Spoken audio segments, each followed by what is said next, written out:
A very good evening and welcome to the national broadcast. I'm Malsha Dharmavardhana. Good evening, I'm Clifford Richards. First of all, we'll take a look at the headlines. Vaccination of school students in the ages of 18 and 19 will begin from the 21st of this month. Travel restrictions between the provinces extended. The President instructs authorities not to allow a shortage or price increase of essential goods.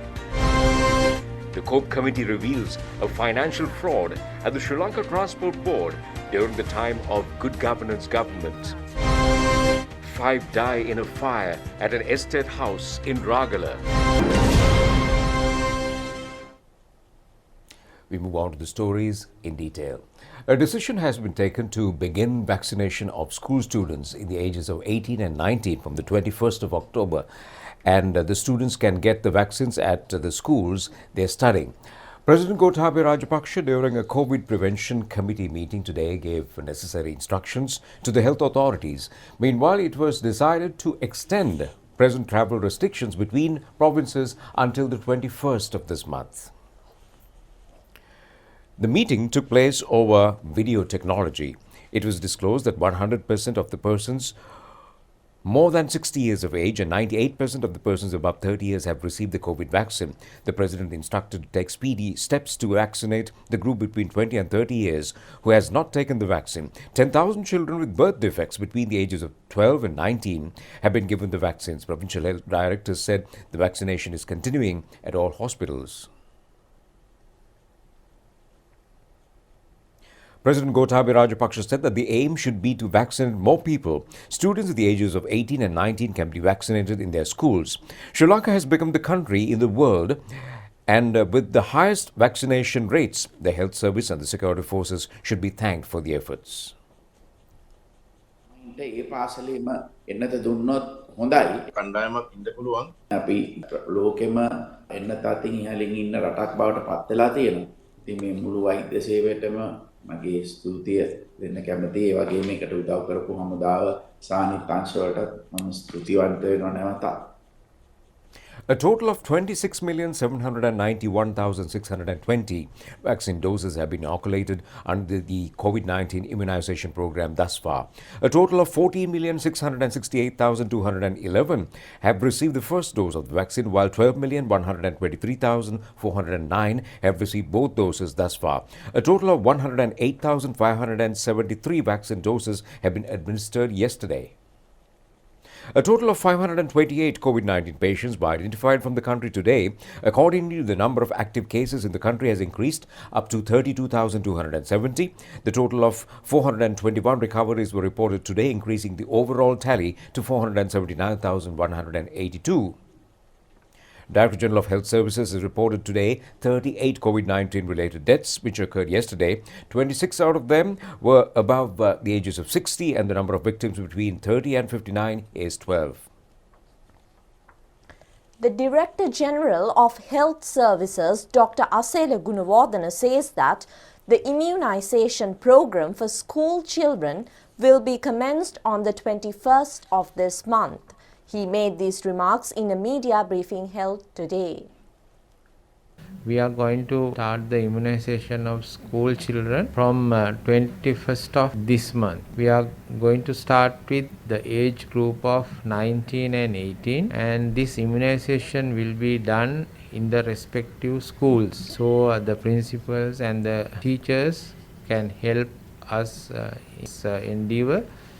And our health staff will be going to these schools and will be vaccinating the age group 19 and 18 as the first step. Once we finish the 18 and 19, then we will be vaccinating the age group 17 and 16. This decision was taken by today's COVID task force meeting, which is presided by His Excellency President.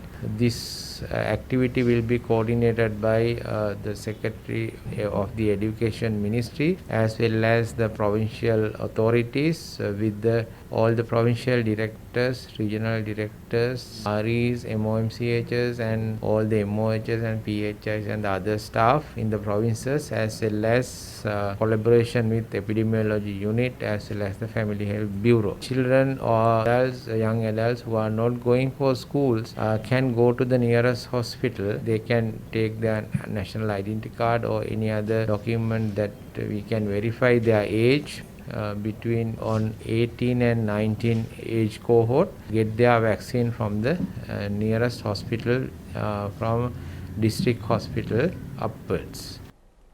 He further made remarks on administering the recommended booster dose for the people over 20 years of age. The last ACCD meeting, they have recommended to give a booster injection to the whole population 20 and above.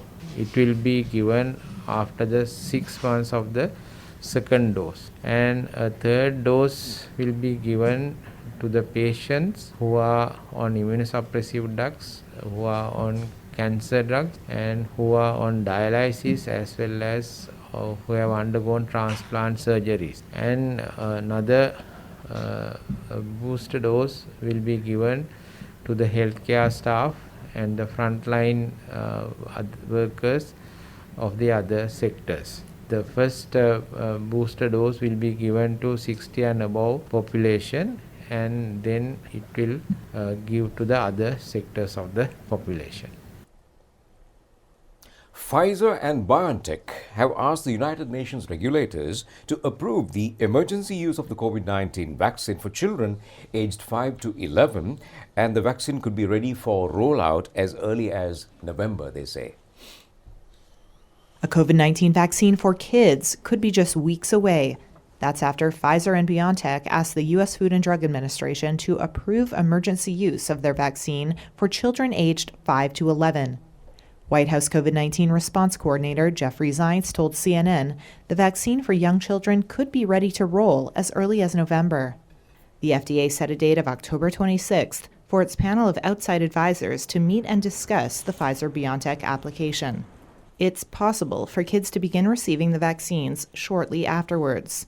Zients told CNN, "We are ready. We have the supply.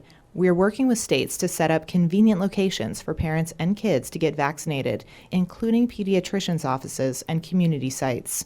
Rapid FDA approval could help mitigate a potential surge of cases this fall, with schools already open nationwide. Children currently make up about 27% of all U.S. coronavirus cases and an increasing percentage of hospitalizations, according to the American Academy of Pediatrics.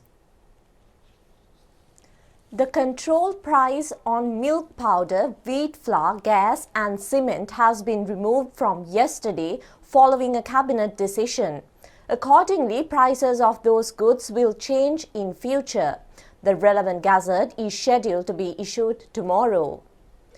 The statement issued by the Government Information Department said that the government decided to remove the control price on milk powder, wheat flour, gas and cement to meet the shortage of those goods in the marketplace. However, President Gotabaya Rajapaksa has instructed relevant authorities not to allow unfair price increase or a shortage of essential goods in the market.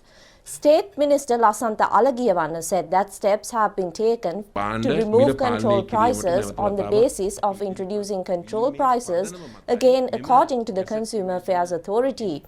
If an organization takes steps to get unreasonable profits, the question whether there should be a government if the price in Sri Lanka increases along with the world market price can be asked. However, that is valid for today. He said that as a ministry and Consumer Affairs Authority, they are happy not to burden the people when the prices in the world market increase during 1.5 to 2 years. The Consumer Affairs Authority will continue its investigations on the quality of goods in the market. Businessman Thirukumar Nadesan, whose name is mentioned in Pandora Papers, appeared before the Commission to investigate bribery or corruption.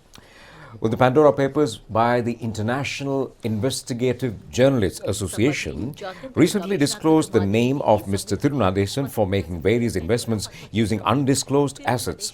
President Gotabaya Rajapaksa informed the Bribery Commission to conduct an immediate investigation about the Sri Lankans whose names have been revealed by the Pandora Papers. Accordingly, a 3-hour statement has been recorded from Mr. Nadesan, who was called by the Commission today.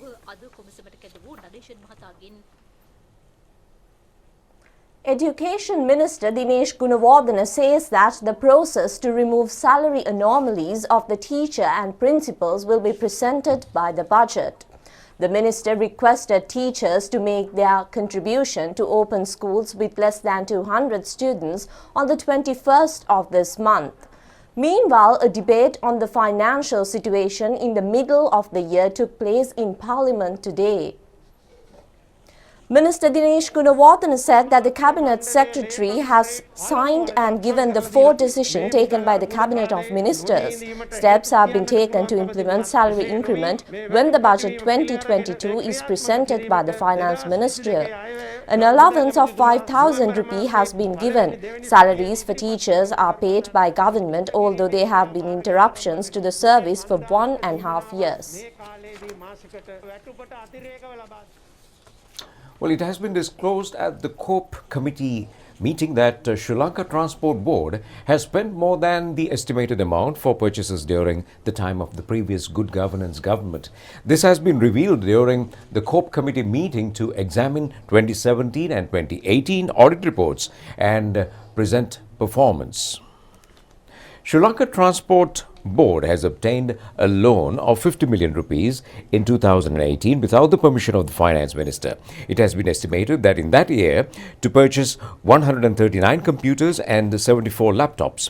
It has been found that 800 computers have been purchased instead of 139. It was disclosed that nearly 90 million rupees have been allocated from the accounts of the Transport Board to purchase them. SLTB has signed an agreement with a private company to purchase GPS systems for 125 luxury buses, spending more than 30 million rupees. However, it is reported that they are not functioning properly. COPE committee officials say that the employees of the buses have deliberately damaged the equipment and investigations will be conducted.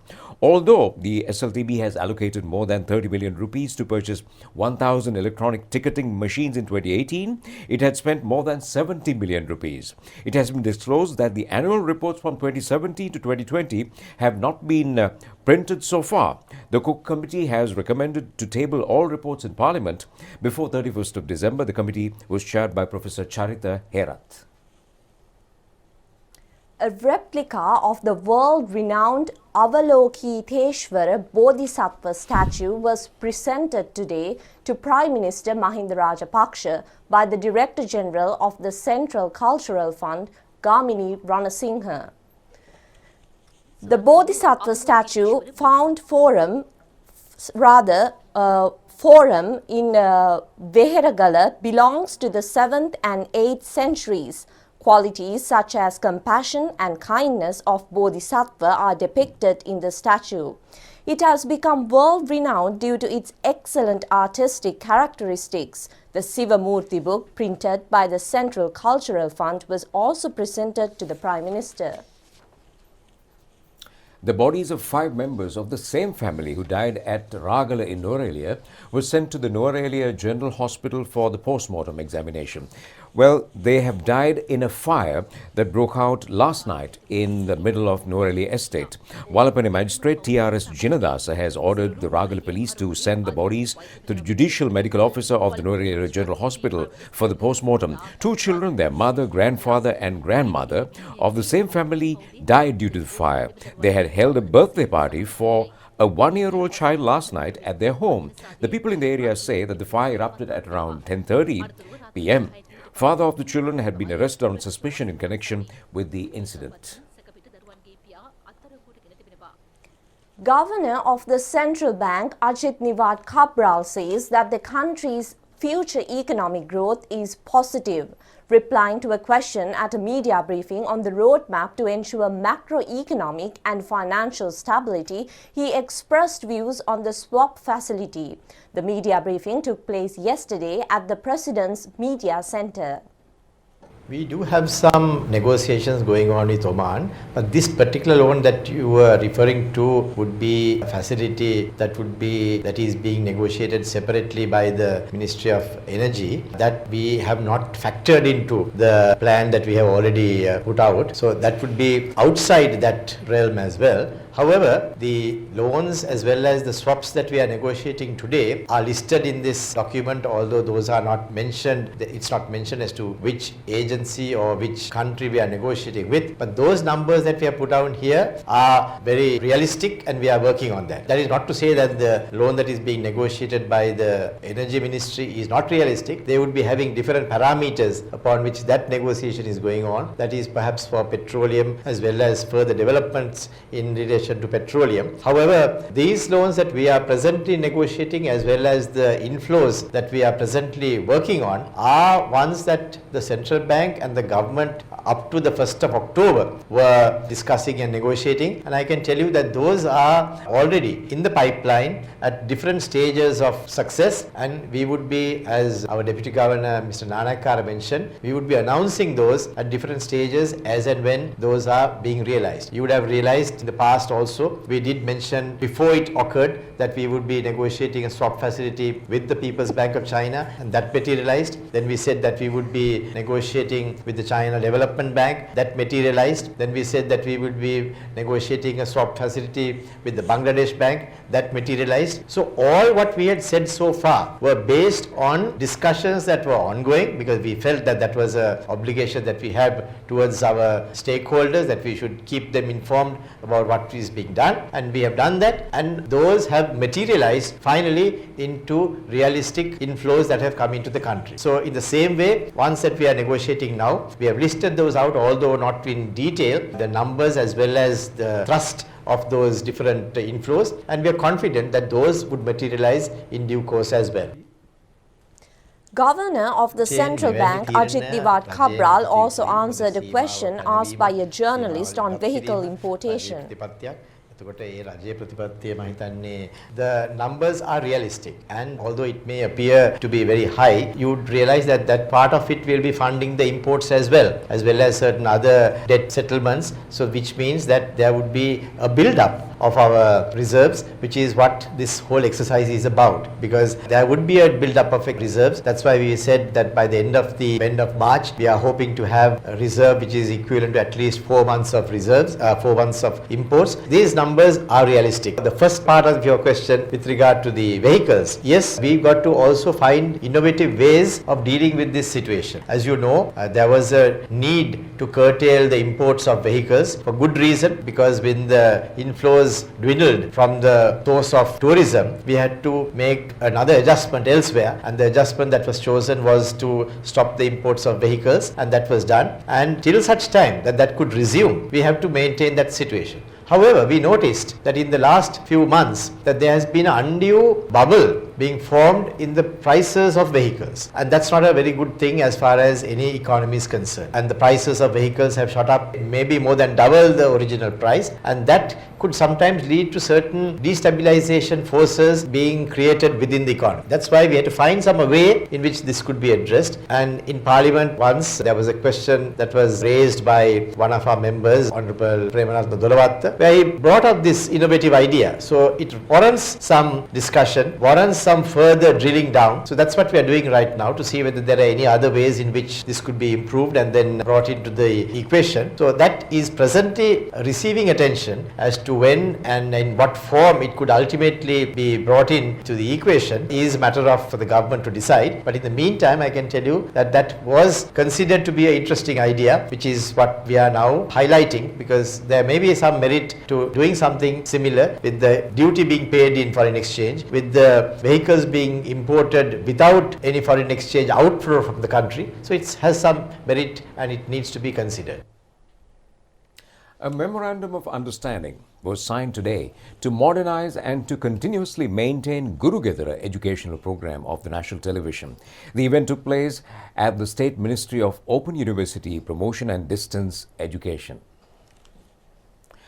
Well, Guru Gedara educational program produced by the National Television for children who lost their education due to the pandemic is broadcast over ChannelEye and Netra channels for 16 hours from 4 a.m. National Television is the first channel to launch such a program for children with the spread of the COVID pandemic. Chairman of Rupavahini, Reginald Kure, Director General Jayampati Bandara Hinkenda, and Secretary to the State Ministry of Education Reforms, Open University Promotion and Distance Education, Upali Sedara.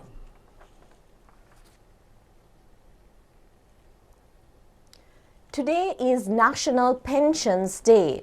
The date has been named as an honor to the community who has made an immense contribution to the public service. There are 667,694 pensioners in the country. The government spends more than 325 billion rupees annually to pay their pensions. 40 billion rupees are spent annually to pay benefits to the members of the security forces who have died in the war and disabled. Minister Janaka Bandara Ternakon has extended his greetings to the pensioners in connection with the National Pensions Day. His message has pointed out that the government has taken steps to provide their pensions on the date even amid the pandemic. The government has paid its attention on updating the present pension system. Accordingly, the Department of Pensions have prepared Samata Vishrama set of proposals. The government also introduced a new pension which ensures citizens' rights.